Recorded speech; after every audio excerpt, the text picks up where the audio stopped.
लक्ष्मण मूर्छित। उधर रावण रथारूढ़ हो फिर युद्ध करने के लिए लौट आया। राम पृथ्वी पर खड़े होकर रथ में सवार रावण से युद्ध करने लगे तो देवराज इंद्र ने उनके पास अपना रथ भिजवाकर प्रार्थना की कि वे उस पर सवार होकर युद्ध करें। दोनों ही पराक्रमी वीर रथों पर सवार होकर भीषण युद्ध करने लगे। उनके अद्भुत रणकौशल को देखकर दिग्गज वीरों भी रोमांचित होने लगे। इधर रावण ने नागास्त्र छोड़ा तो उधर श्रीराम ने गरुड़ास्त्र। रावण ने इंद्र के रथ की ध्वजा काट डाली और घोड़ों को घायल कर दिया।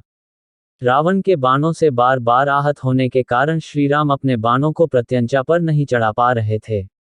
जब रावण ने उन पर शूल नामक महाभयंकर शक्ति छोड़ी तो राम ने क्रोधपूर्वक इंद्र द्वारा दी हुई शक्ति छोड़कर उस शूल को नष्ट कर दिया।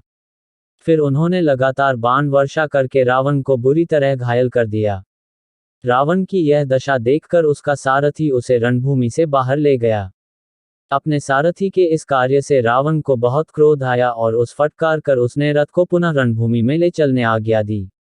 श्रीराम के सम्मुख पहुंचकर वह फिर उन पर बाणों की वर्षा करने लगा।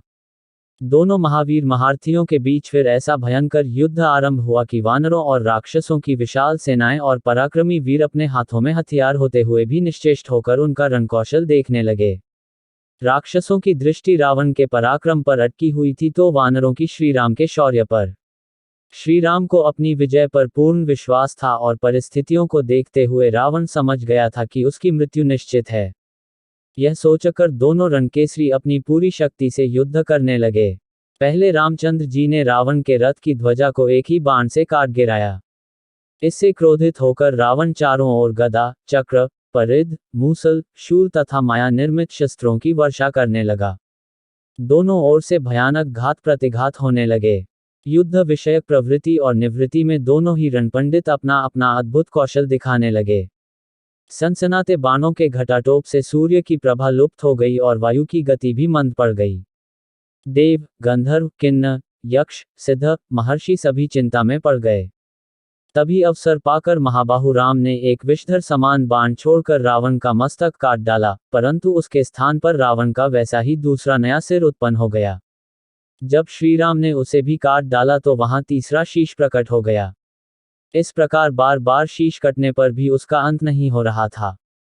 यह दशा देखकर इंद्र के सारथी मातली ने कहा, प्रभो, आप इसे मारने के ब्रह्मास्त्र का प्रयोग कीजिए। अब उसके विनाश का समय आ पहुंचा है। मातली की बात सुनकर रघुनाथ जी को ब्रह्मा के उस बाण का स्मरण हो आया जो उन्हें अगस्त्य मुनि ने दिया था। उन्होंने रावण की छाती को लक्ष्य करके वह बाण पूरे वेग के साथ छोड़ दिया जिसने रावण के हृदय को विदीर्ण कर दिया। इससे रावण के प्राण पखेरु उड़ गए। रावण को मारकर वह बाण पृथ्वी में समा गया और पुनः स्वच्छ होकर श्रीराम के तरकस में लौट आया। रावण के विनाश और श्रीराम की विजय से समस्त लोकों में हर्ष की लहर दौड़ गई। चारों ओर श्रीराम की जय जयकार होने लगी। वानर सेना में आनंद का पारावार न रहा। प्रत्येक सैनिक विजय गर्व से फूला न समाता था। पराजित और मरे हुए भाई को देखकर विभीषण अपने आंसुओं को न रोक सका और वह फूट फूट कर विलाप करने लगा और कहने लगा, हे भाई, अहंकार के वशीभूत होकर तुमने मेरी, प्रहस्त, कुंभकर्ण, इंद्रजित, नरांतक आदि किसी की भी बात न मानी। उसी का फल यह सामने आया। तुम्हारे मरने से नीति पर चलने वाले लोगों की मर्यादा टूट गई, धर्म का मूर्तिवान विग्रह चला गया, सूर्य पृथ्वी पर गिर पड़ा, चंद्रमा अंधेरे में डूब गया और जलती अग्निशिखा बुझ गई।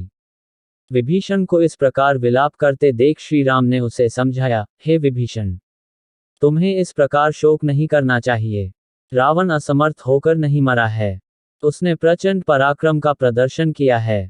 इस प्रकार क्षत्रिय धर्म का पालन करते हुए मरने वालों के लिए शोक नहीं करना चाहिए।